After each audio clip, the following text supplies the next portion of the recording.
so that I can do more of the things that I want to do. And there is just, there's a freedom that comes with aging and wisdom. And, I don't buy into, because I'm of a certain age, there are things that I cannot do. Welcome to the ZAMI NOBLA National Organization of Black Lesbians on Aging podcast. We are your sound source for Black lesbian herstory. I'm your host, Angela Denise Davis.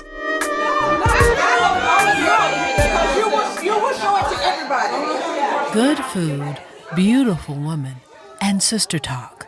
Who could ask for anything more if you're an older Black lesbian living in North Carolina? The ZAMI NOBLA podcast took a road trip to Charlotte, North Carolina, where we enjoyed one of those famed monthly potlucks. In addition, we had a chance to sit down and talk with a member from the North Carolina chapter of ZAMI NOBLA. Marilyn McClain is a licensed physical therapist and a certified Tai Chi teacher. She's so much more than that, as you will discover in our interview. Our conversation centers on the gift of community and the legacy of love she inherited from her parents, especially her father. Listen in. My name is Marilyn Felicia McClain. I am 61. I just had my 61st birthday. I like to coin someone else's phrases.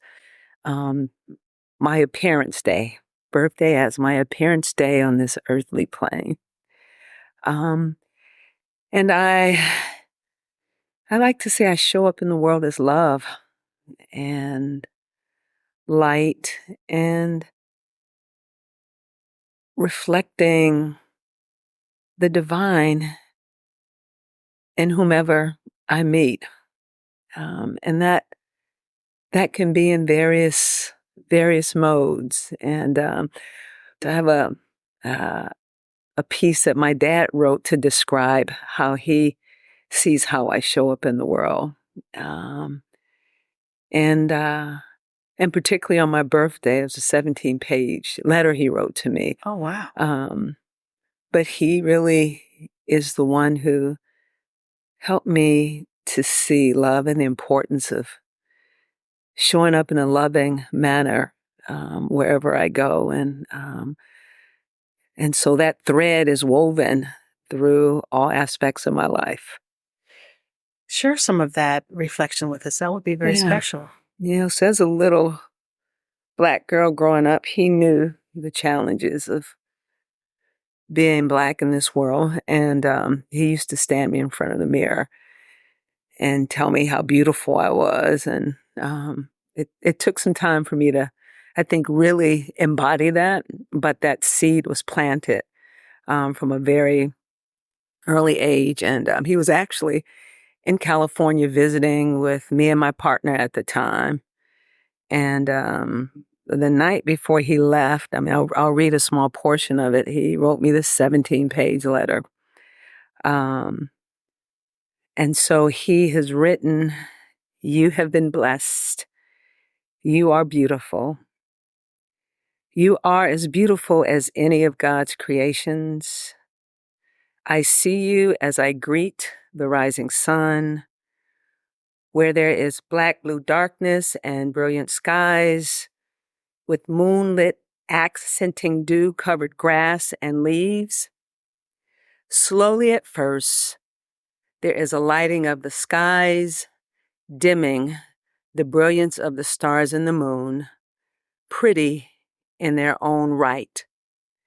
But as the sun as supreme demands a proper acknowledgement, and the birds are commanded to begin the symphony to properly greet the majesty of the sun as it royally blossoms on the eastern horizon, taking command of multi-blue skies, eclipsing the most brilliant moon and spectacular stars.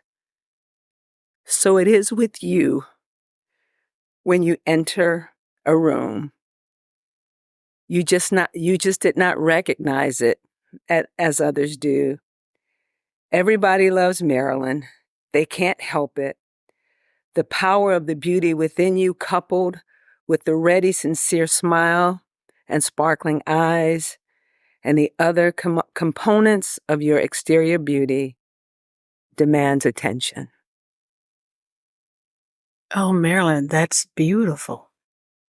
That's special. That's exquisite. Thank you for sharing that with us. You're welcome. How often do you reflect upon that letter? I actually keep it next to my bed.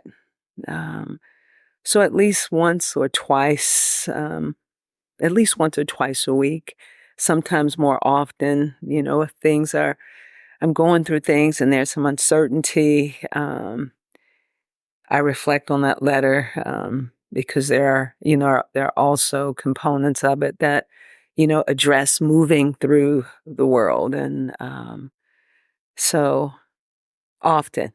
Is your father still with us? No, he is among the ancestors. He's been among the ancestors since 2005. Oh, my goodness.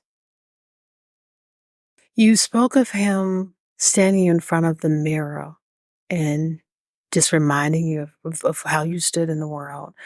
Was that something he did often when you were a child growing up? Yes. Quite often. My recollection is, at least 2 or 3 times a week. Because I was quiet. It's probably what some would describe as shy. But he was also very community oriented. And, interestingly enough, when I came out, one of the things he says, well, at least he said, there's something else we have in common. We both love women. That's beautiful. But yeah, he did, because he wanted me to know it, and the same with my siblings. He knew the world that we had to walk in, and he wanted to give us the tools that we needed from home, so that we didn't have to look outside of our household to know that we were beautiful and that we were loved. Mm. It's curious to me because I wonder what was within him that gave him that wisdom and that foresight to situate you and your siblings in that way, because that's very special. I don't think many folks would say that their parent had that understanding to do exactly what he did and the profound impact it made upon your life. How do you think he came to understand just the way in which he should give that offering to you? I don't have it with me, but he wrote a poem about my grandmother, Gertrude. And it's in a part of this letter, but he talked about her love and experiencing her love. And he used to talk about the way she loved my grandfather. And one of his sayings is, she loved the breeze that kept him cool. Oh. So it was that legacy of love that he experienced from my grandmother and my grandfather. And he also talks about the uncles and the extended family that he was around growing up. And, I think it was very fortunate. I feel very blessed and fortunate because that's been passed along. And teaching my brothers it was okay to cry. And, their responsibility, not just to the women in our family, but to the women in the community. So. Oh, that's absolutely beautiful. Did you grow up with your mother? Yeah, I grew up with my mother. My mother, they got divorced when we were very young, probably when I was 5, and then they became very good friends. And I as I became older, understanding her journey and some of the trauma that she dealt with a tragedy with her mother and father. And my mom, I think, became in some ways very closed. And so, her way of showing love was, cooking and sitting and watching us enjoy, the meals that she prepared. And over time, it's interesting, kind of that role reversal, because she's among the ancestors as well. But watching me move through the world, and one of the things she used to say, she said, "You're so nice and you're so sweet." And she said, "I get concerned that people are going to hurt you." And I used to say, "Mom, I can't let how other people behave change who I am." But she began, she began to open up, and she gardened. And so, being able to see and watch her in that way, that was nurturing for her. And, she wasn't as expressive, but, she showed love in the way that she knew.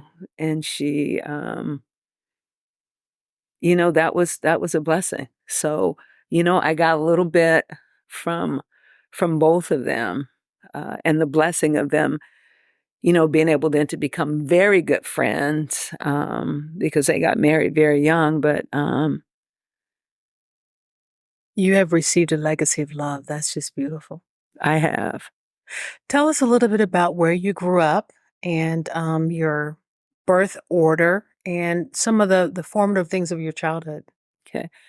I grew up in East Chicago, Indiana, and people say, "Oh, Chicago, Illinois." No, it's East Chicago, Indiana, right next to Gary. Funny, growing up, everybody said the Jackson Five were their cousins, right?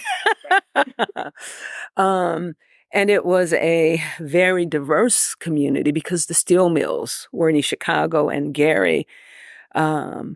So also nurtured in an environment that was very diverse,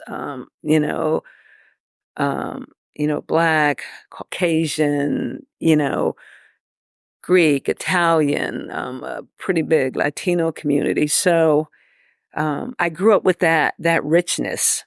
20 minutes down the road was Crown Point, and the Klan was still pretty active there. But, my dad used to take us over to Operation Push, Jesse Jackson in Chicago on Saturdays.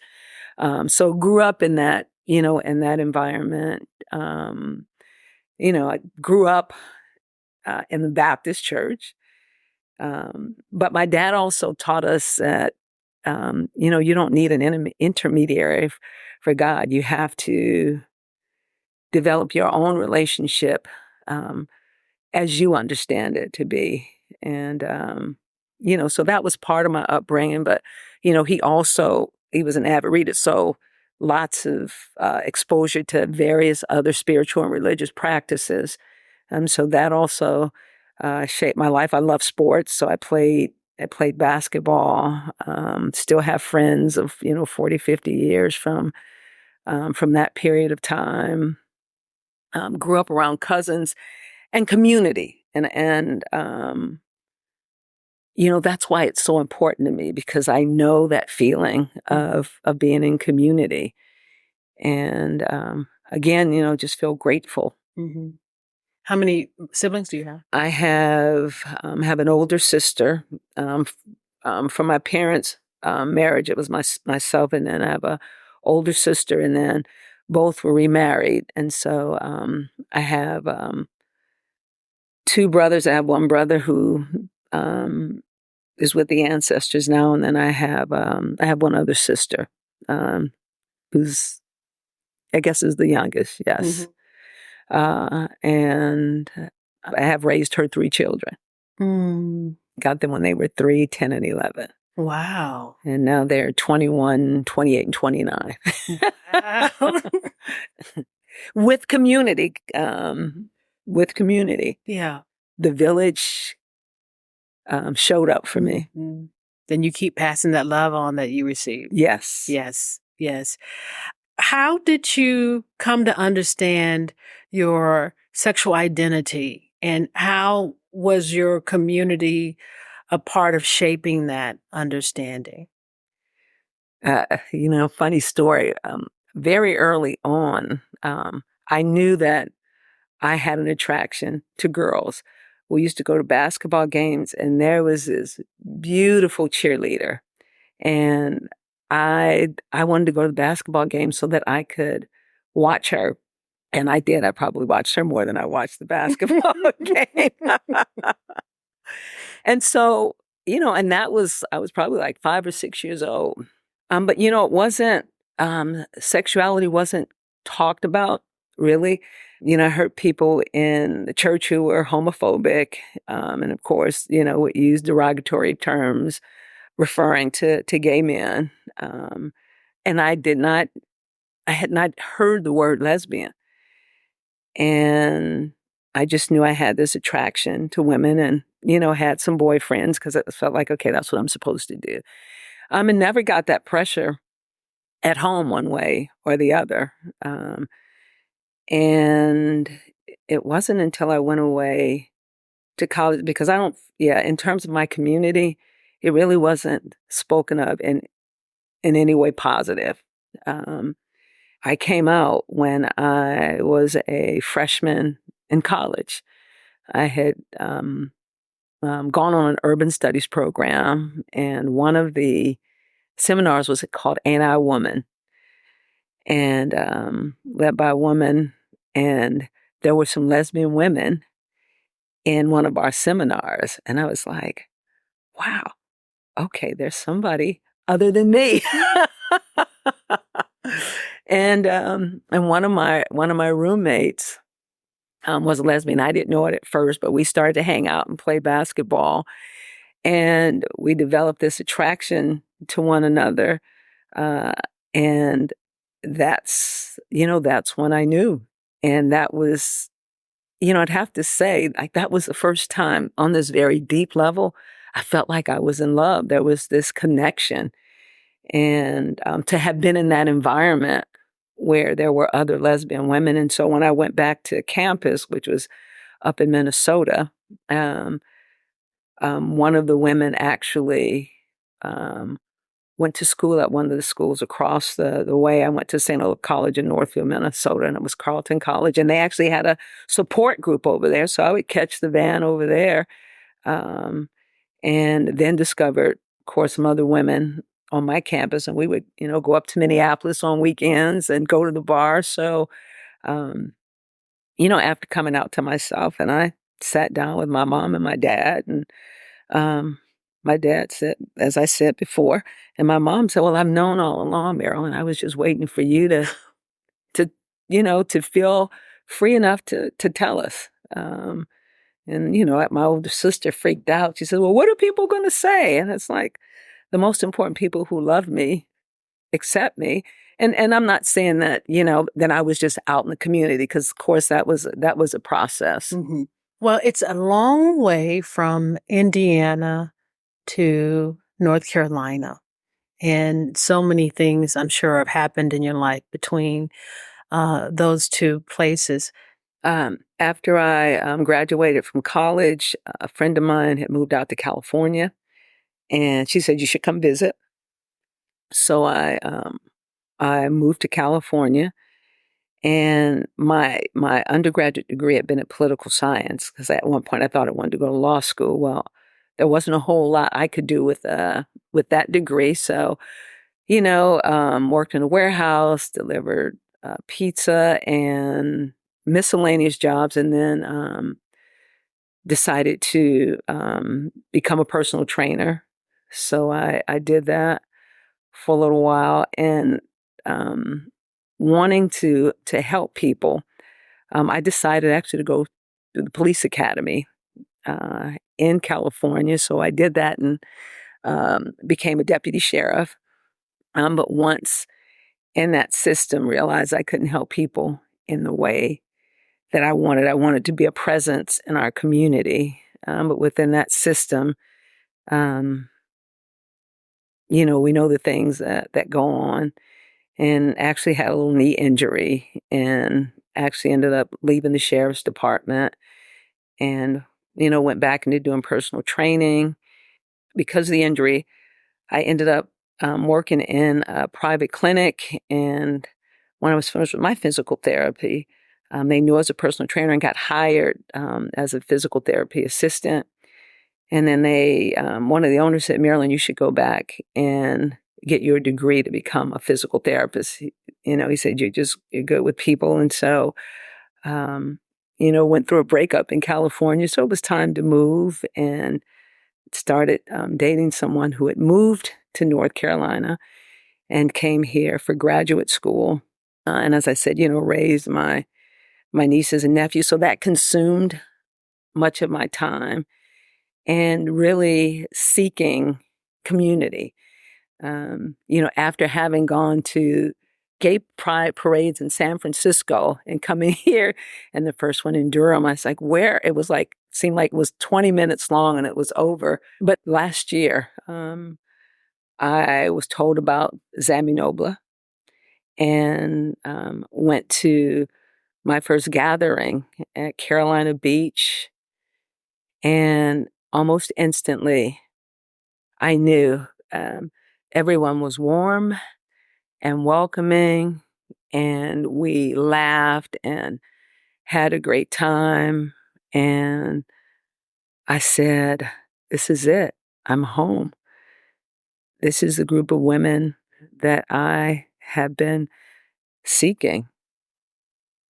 Well, the North Carolina chapter is something to celebrate and shout about. I'm always excited about the work that you all are doing and the community that you're building, especially through the monthly potlucks you have and how that has really helped form community, as I understand it, for a lot of women who aren't in some of the bigger cities but have an opportunity to meet women from across the state. How special is it to you as an older Black lesbian to be in community, especially in places where you can be authentically yourself? And what are some of the joys that you've discovered within this new community here in North Carolina? Just being in each other's presence. I mean, authentically, we just show up. It's safe. We feel supported within the group, but we also have various committees. Our social and event committee is planning some great things for us to do together. I recently became part of the member care community because as we age, the importance of having support. Some people have spouses. Some of us are single. So as an extension of the potluck, we formed friendships. When I come to this area, I know I have a place to stay.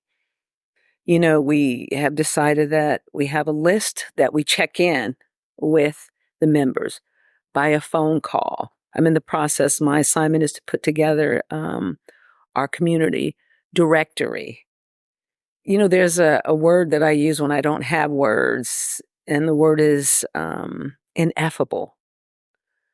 There really are not enough words to describe the love and the acceptance. We get together for our monthly potlucks, but an extension of that is doing other things in the community. Sometimes as a group, there might be a few of us, and just thinking about ways to create and extend the community, not just within the group that the members that we have now, but to extend that. And it's just created one of the most loving experiences that I have. And it's just joy. Mm. I'm sure that this question and your answer will be colored by your age and your work, because as we move in the world, our years provide different bits of wisdom. But I'm curious how you would describe the difference between the community you had in California with the community you are experiencing here in North Carolina? Because there's a real, East-West kind of difference there going on. When I lived on the West Coast, when I lived there between 85 and 1998, it actually was a time where there were women coffee shops, and there was the Pacific Center for Human Growth, so we had a support group, and so I feel like during that time, and of course, I was younger and we were doing different things, but I felt a sense of community. And when I first moved here, there was that gap. So I feel that sense of community again, which is very refreshing. The other component of that is because I'm older, there are a different set of things that we face. So right now, my primary occupation has been physical therapy, but it's been home health. So I go into the homes of people who can't get out, but it also gives me a very deep insight of what it's like for us to be aging in this time with, some folks dealing with health challenges, housing insecurity, food insecurity, and to know that there is a community of Black lesbian women here that I can rely on, that we can rely on each other outside of this huge system that still, it's better, but it doesn't embrace who we are. And it can be daunting.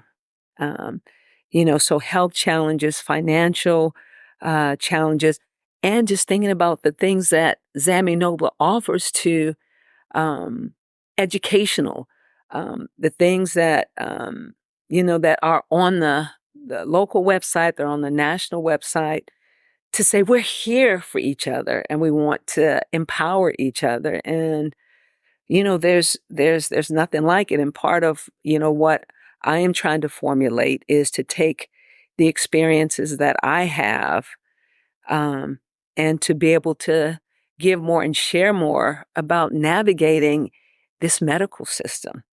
And to see, to have had Black lesbian women who have not been able to be out with their families or who have been ostracized by their families. And these are women in their 70s and their 80s.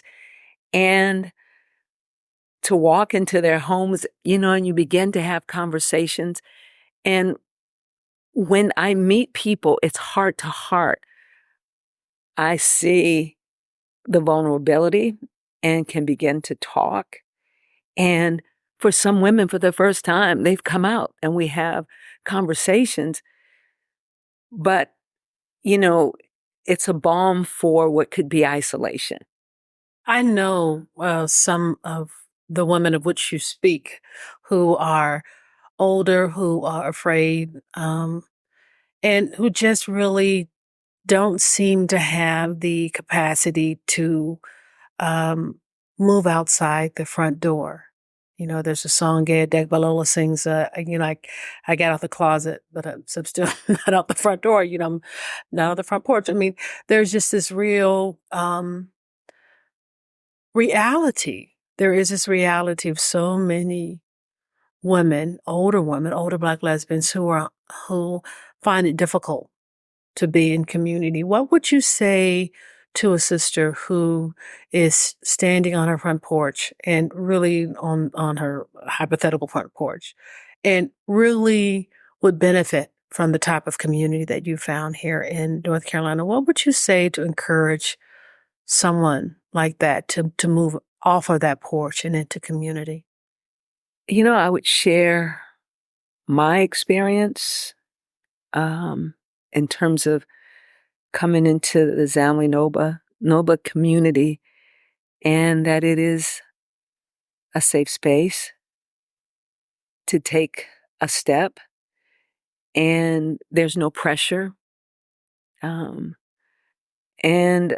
to impart that we're not meant to be here alone, and that there are sisters, truly sisters, who love you despite sometimes what one's biological family feels about lesbianism, some of the indoctrination of religion, because I think, sometimes that is also, one of the prisons that we can create, those systems of indoctrination. And you know what? I'll pick you up. Come with me. Right? Because going someplace among strangers that you don't know, and to ask, what would feel comfortable for you? How can I support you? Right? Because my understanding of how I want to be supported can be different and often is different than another sister. So to ask the question, how can I support you? What does that look like for you? Because that's important. That's wonderful. That is wonderful. What's the joy at 61? What's the joy of being an older Black lesbian in her beautiful Black skin, standing in front of the mirror of life? What's your joy? One of my joys, one is kind of being an empty nester now, right? Because now it's time. I feel like it's just time for me to explore another dimension of who I am. It's a shedding, and I want to travel. I want to see how other people live outside of this country. The maturity of showing up, being authentically who I am. What you see is what you get. I'm still growing and I am unfolding. Having the courage now to say no, having the courage to say, no one else gets to put me in a particular box. The joy of defining who I am as a Black lesbian woman, and a deepening of self-love, self-care. I just had my 61st birthday this past Thursday, but I took myself to the beach. One of my rituals of self-care is to wake up at the ocean, to get up to watch the sunrise, to listen to the birds, to listen to the flow of the waves in the ocean, to give thanks to the ancestors, and to get a massage, and to know that it is okay to put myself first after many, many years. And that brings me great joy, to be able to make decisions for me. I'm transitioning from home health and was just offered another position, which will allow me to free my time so that I can do more of the things that I want to do. And there is just, there's a freedom that comes with aging and wisdom. And, I don't buy into, because I'm of a certain age, there are things that I cannot do. It's a time of exploration. Beautiful. Are there words you live by? Love, and I think sometimes we can use love loosely. But I think learning for myself to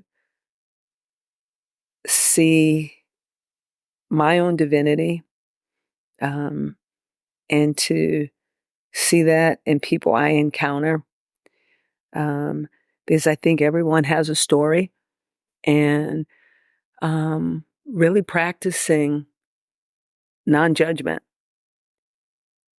to treat myself and others with respect. For me to honor the ancestors, my spiritual practice is most important and essential in my life. And I say spirit. I say, the one source. But I think honoring that. I don't know if there are any particular words, but just a philosophy of self-acceptance, and therefore being able to be accepting of others, and to show up, try to show up with the light that I know I am, and to own that is a gift that was given me. And when I graduated from the master's program with my master's of physical therapy, and my dad and his girlfriend took me down to South Carolina, and we went to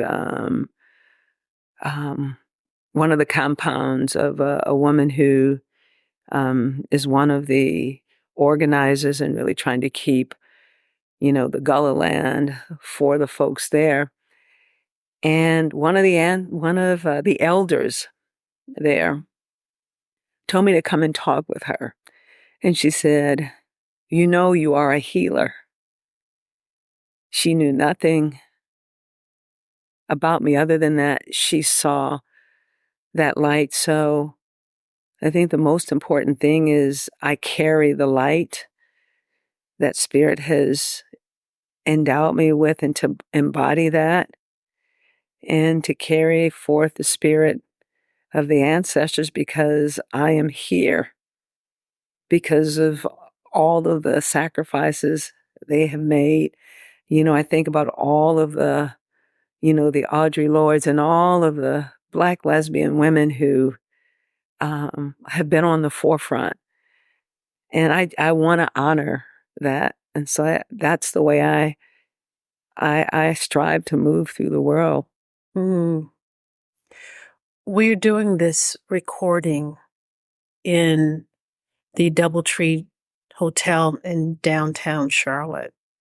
And with my headphones on, I hear the vibrations from the concrete and the glass and the floor and the rumblings of the heating and air conditioning units and the traffic outside. And I hear that even more attuned than you do, probably because of the headphones and how it really focuses in on the sound and the vibration of the sound. And what it reminds me of is, and we kind of spoke about this earlier, kind of off mic, how every morning it's important to get up and to kind of connect to a vibration of life that isn't sucked in by the vibration we encounter as we walk through the world. Just sitting in this building, it has its own vibration, and our vibration we bring is an understanding of the light we reflect, which to me is exhibited in the words of your father and that letter you read, and our authenticity and commitment to build community so that people aren't sucked into the vibration of the world, which really doesn't serve us well, because in the words of Audre Lorde, we have and live in a world where we were not expected to survive. So one of the joys about this podcast is over the hum of life, the hum of all the vibrations we experience on a daily basis. I just hope that it can take people to a higher level and set them in a place to say, I reflect love, I reflect light, or I can if I choose to. Because I think that's what makes community so special. And as I meet more and more women from the North Carolina chapter, I'm always just blessed by the generous love and the vulnerability of the women here, and how you all are shaping and shifting and changing vibration and making a place for other women. That's such a gift. It really is. My last question I ask my guests is there something I forgot? Is there a question you wish I would have asked? Is there something you wish our listeners would know about you that we've not had a chance to talk about? I think again, the importance, as you just, I'll echo what you just said, is the importance of taking time when we begin our day. Quiet time for me, for meditation, to be still, and whatever that looks like for one. Sometimes when I can't sit still, I do Tai Chi.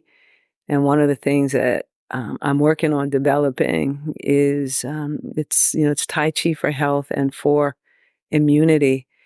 And, to not only be able to do some in-person classes, but to be able to share that with our community. And I do want to impart the importance, so important, for us to take care of our bodies, some kind of movement, whether it's music, whether it's a 10-minute walk, whether it's chair yoga, that we nourish ourselves with good food, and that we surround ourselves with beautiful women like the women of ZAMI NOBLA. And I am in gratitude, Angela, for you taking this time and for you knowing the importance of our stories. So I am in gratitude, and I am humbled for this opportunity to share pieces of who I am. Well, it's been my pleasure. And we started out with such a delicious, delicious piece of writing by your father, which got me emotional. It was so beautiful. And just the legacy of love that has been gifted to you and how you have gifted it to others is a joy. And I'm just so excited to see the way in which your care for sisters in North Carolina will help shape things and add a level of vibration that will be transformative. I trust that will be true, and look forward to our time together this afternoon at a potluck, a wonderful food and beautiful woman, and just being in community. I'm excited about it, to have the experience of the North Carolina potluck. I can't wait to be a part of it. Marilyn, thank you for being part of our Black Lesbian Herstory. You're most welcome.